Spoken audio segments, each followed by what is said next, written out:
हिमाचल प्रदेश प्रशासनिक सेवा की प्रोबेशनरी अधिकारी ओशिन शर्मा ने कहा कि एक तरफ सरकार बेटी बचाओ बेटी पढ़ाओ का नारा दे रही है तो दूसरी ओर बेटियां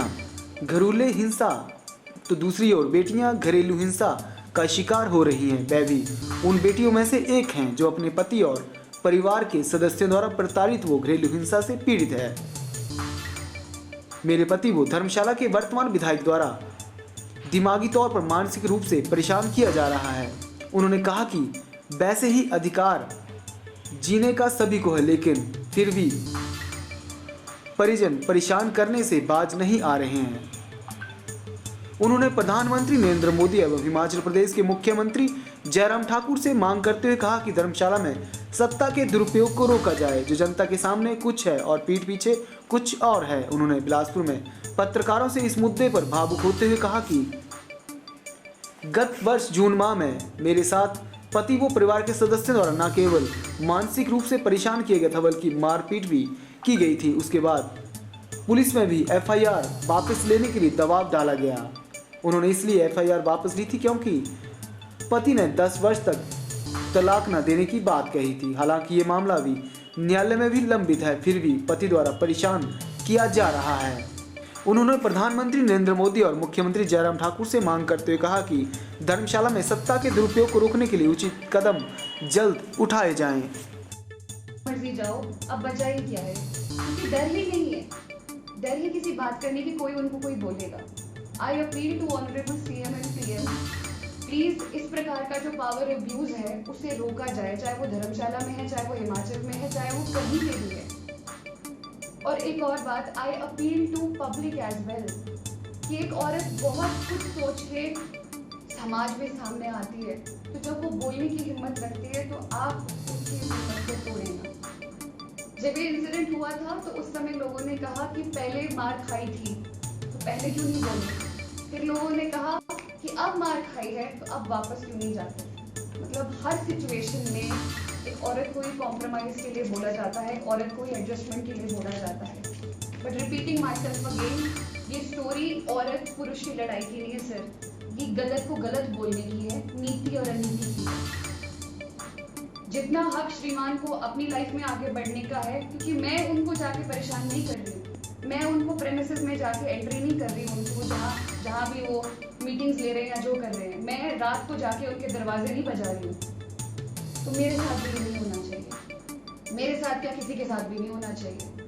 तो मेरी बस इतनी सी अपील है, सभी जितने भी हमारे बड़े बुजुर्ग हैं जो इस प्रकार के पावर अब्यूज को रोक सकते हैं तो ज़रूर रोकें, क्योंकि हम बहुत गलत मैसेज जो है वो समाज में दे रहे हैं। क्योंकि ये लोग चलो मैं औरों की बात नहीं करूंगी, श्रीमान जी दुनिया में जाके अच्छा चेहरा दिखाते हैं, लेकिन पीठ पीछे जो चीज़ें मेरे साथ हो रही है अगर मैं ये नहीं बोलूँगी तो मेरा पर्पस डिफीट है हर चीज़ का। और जहाँ तक बात है कोर्ट की, तो कोर्ट में ठीक है चीज़ें चल जा रही है। जैसे डिस्ट्रिक्ट कोर्ट में जो है फैसला मेरे लिए आ रहा था, वैसे ही मैं जानती हूँ देर सवेर हाई कोर्ट में भी आएगा, मैं जानती हूँ, मुझे पूरा विश्वास है। जुडिशरी की independence is a basic structure doctrine in the constitution, तो मैं जानती हूँ कि वो देर सवेर फैसला होगा। लेकिन फिर समाज के सामने सच्चाई खुल के रखते हैं ना, पीछे से नैरेटिव कुछ और है, आगे से कुछ और है, सब कुछ मैनेज है। क्योंकि मैं तो आज अकेली हूँ यहाँ। इस प्रेस कॉन्फ्रेंस की रिलीज के बाद मैं जानती हूँ महाशय की सारी टीम जो है वो लग जाएगी इस चीज को संभालने में। कई लोग मुझे गालियां देना फिर शुरू करेंगे, पर मैं सिर्फ इतना बोलना चाहती हूँ कि जब इस बार आप गालियां लिखें तो प्लीज एक बार अपनी माँ का चेहरा जरूर याद रखना। इस बार आप गालियां लिखें तो अपनी बेटी का चेहरा जरूर याद रखना कि मेरी जगह आपकी बेटी भी हो सकती थी। मेरा जब फिजिकल अब्यूज खत्म हो गया तो साइकोलॉजिकल अब्यूज शुरू हो गया। मेरी शादी की वीडियोस, मेरी पुरानी नई वीडियोस जनाब अपने दोस्तों के थ्रू YouTube चैनल पे लॉन्च कर रहे हैं। क्यों? क्या दिखाना चाह रहे हैं? ये एक सभ्य इंसान को शोभा नहीं देता। तो इन दी एंड इस कॉन्फ्रेंस को विराम करते हुए मैं बस इतना बोलना चाहती हूँ, I appeal to the CM also, इस प्रकार के पावर अब्यूज को रोका जाए। झूठे नारी का हक है, उसी प्रकार मुझे भी मेरी छोटी सी नौकरी में डिग्निटी के साथ रहने का पूरा हक होना चाहिए। तो फिर मेरे पल्ले ये स्टॉकिंग क्यों, मेरे पल्ले ये हैरेसमेंट, मेरे पल्ले ये मेंटल एगनी क्यों? क्या मुझे हक नहीं है कि मैं भी रिस्पेक्टफुली अपनी जॉब कर सकूं? जोगिंदर नगर में मेरी ट्रेनिंग थी, वहाँ पे भी इन्होंने करी। मैंने एएसपी कांगड़ा कंप्लेन करी। डीएसपी कांगड़ा ने इनको, मुझे रिपोर्ट आई, इन्होंने डीएसपी कांगड़ा ने इन्हें बुलाया, पुलिस में बोला, हमने इनको बुलाया था, इनको समझा दिया है, वार्निंग दे दी है कि ये आपको जो है फॉलो नहीं करेंगे, तंग नहीं करेंगे, उस हिसाब से आप चिंता ना कीजिए। 15 दिन जब तक विधानसभा थी तब तक माहौल शांत रहा और विधानसभा खत्म होने के बाद ही मैं हमीरपुर में थी। हमीरपुर में मेरी ट्रेनिंग चली हुई थी तकरीबन 1 महीना। तो अभी 1.5-2 हफ्ते पहले इन्होंने क्या किया कि ट्रांजिट का बहाना लेके सर्किट हाउस में हमीरपुर में रात को वहाँ पे आ गए। इनका पीए, इनका पीएसओ मेरी खिड़की के बाहर सर्वेलेंस करते रहे। मतलब मैं इनकी धर्म पत्नी हूँ, ये देख लीजिए आप। खिड़की के बाहर सर्वेलेंस करते रहे कि मैडम का रूम नंबर कौन सा है।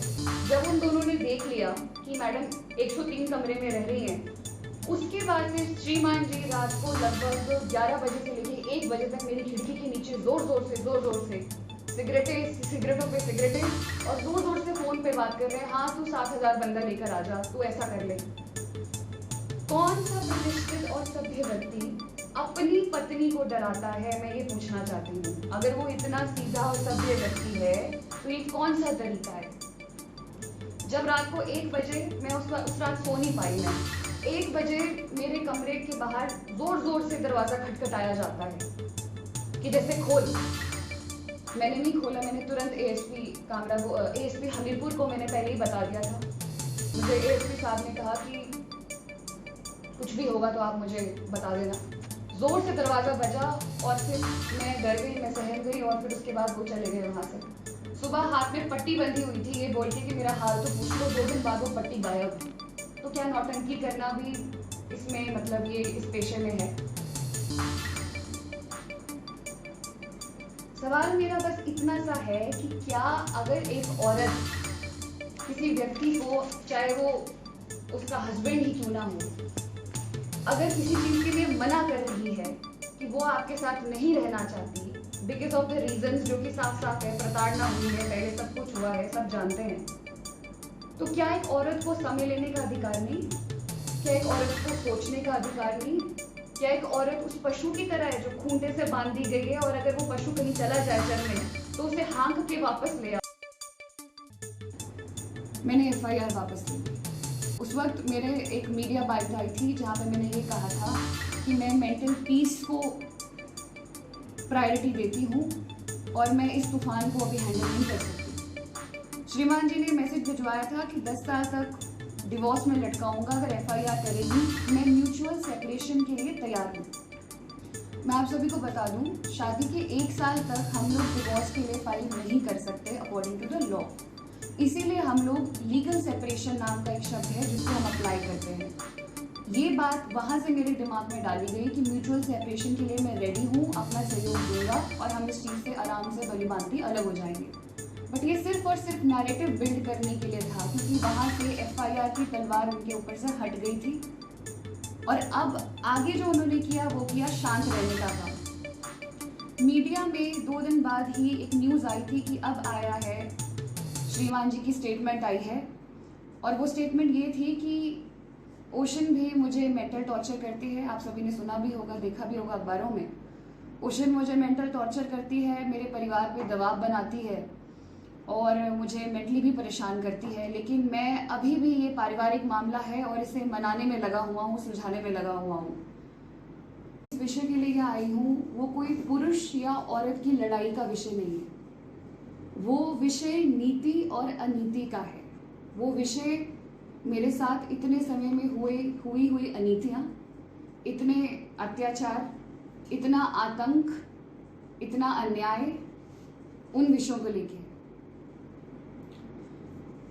जून में जब मेरा किस्सा बाहर आया तो बहुत लोगों ने मुझे सपोर्ट किया। मैं बहुत शुक्रगुजार हूँ क्योंकि हमारा हिमाचल देवभूमि किसी वजह से है। यहाँ लोग औरतों की पीड़ा को समझते हैं। यहाँ लड़कियों को देवियों की तरह पूजा जाता है। लोगों ने बहुत समर्थन दिया। लेकिन जिस मोमेंट सिचुएशन ऐसी हुई कि मैंने एफआईआर वापस ले ली श्रीमान जी के अगेंस्ट, उसी मोमेंट नैरेटिव ऐसा बिल्ड हो गया जैसे अच्छाई की जीत हो गई है बुराई पे, जय श्री राम के नारे लगने लगे फेसबुक पे, मुझे गंदी से गंदी गालियां दी गई, त्योहार मनाए गए कि एफआईआर वापस हो गई है तो अब बाजी जीत गए हैं, और उसके बाद तैयारी हो गई सारी की सारी शुरू घर वापसी की। एफआईआर वापस लेने का सबसे बड़ा मेरा कारण दो थे। पहला कारण, जिस दिन एफआईआर होनी थी उसके एक दिन पहले बहुत शुक्रगुजार हूँ क्योंकि हमारा हिमाचल देवभूमि किसी वजह से है। यहाँ लोग औरतों की पीड़ा को समझते हैं, यहाँ लड़कियों को देवियों की तरह पूजा जाता है, लोगों ने बहुत समर्थन दिया। लेकिन जिस मोमेंट सिचुएशन ऐसी हुई कि मैंने एफआईआर वापस ले ली श्रीमान जी के अगेंस्ट, उसी मोमेंट नैरेटिव ऐसा बिल्ड हो गया जैसे अच्छाई की जीत हो गई है बुराई पे, जय श्री राम के नारे लगने लगे फेसबुक पे, मुझे गंदी से गंदी गालियां दी गई, त्योहार मनाए गए कि एफआईआर वापस हो गई है तो अब बाजी जीत गए हैं, और उसके बाद तैयारी हो गई सारी की सारी शुरू घर वापसी की। एफआईआर वापस लेने का सबसे बड़ा मेरा कारण दो थे। पहला कारण, जिस दिन एफआईआर होनी थी उसके एक दिन पहले श्रीमान जी की बुजुर्ग नानी और इनकी जो चाची, वो दोनों मेरे घर आए। उन्होंने मेरे परिवार से बहुत रिक्वेस्ट करी, वो रोए कि हमारा इकलौता लड़का है, या वो शायद कहना चाहते थे हमारा इकलौता राजनीतिक लड़का है, क्योंकि उनके बच्चे तो और भी हैं। ये एक बात रही, मैं किसी के आंसू नहीं देख सकती। दूसरी बात, मुझे पुलिस अथॉरिटीज से ये मैसेज आया है कि आपके श्रीमान जी ने ये मैसेज भिजवाया है कि अगर एफआईआर करेगी तो 10 साल लटकाऊंगा। श्रीमान जी लॉ ग्रेजुएट हैं, वो भली भांति जानते हैं कि बातों को किस प्रकार से मैनिपुलेट करना है, साथ ही में राजनेता भी हैं। इन दो स्टेटमेंट्स को सुनने के बाद कहीं ना कहीं मैं इस तरह की सिचुएशन में आई कि मुझे एफआईआर वापस लेने लगी, मुझे लेनी पड़ी, क्योंकि मैं किसी की रोजी रोटी पे लात मारना ये मेरे संस्कार नहीं है। बैठ कर गौर से देखा है कि मेरे साथ हुआ क्या है, और ये कहानी सिर्फ मेरी नहीं है, मैंने ये भी जान लिया है। इस दौरान में हिमाचल की इतनी बेटियों के मुझे मैसेज आए, इतनी लड़कियों के, इतनी मेरी बहनों के मुझे मैसेजेस आए कि उनके साथ घरेलू हिंसा किस हद तक होती है, उनके साथ क्रुएलिटी किस हद तक होती है, उनके साथ उनके पति या जो इन-लॉज हैं वो किस हिसाब से उनको मेंटल टॉर्चर करते हैं, हरास करते हैं। और सबसे ज़्यादा पीड़ित वो महिलाएं हैं जिनके छोटे छोटे बच्चियां हैं, जिनके लालन पोषण के लिए उनके पति जो हैं वो अपना हाथ पीछे खींच लेते हैं, और उनके पास कोई भी ऑप्शन नहीं होता, क्योंकि ना ही वो फाइनेंशियली इंडिपेंडेंट होती हैं। वो महिलाएं सिर्फ और सिर्फ ये सोच के उस घर में रह जाती हैं कि हमारे पास कोई ऑप्शन नहीं है।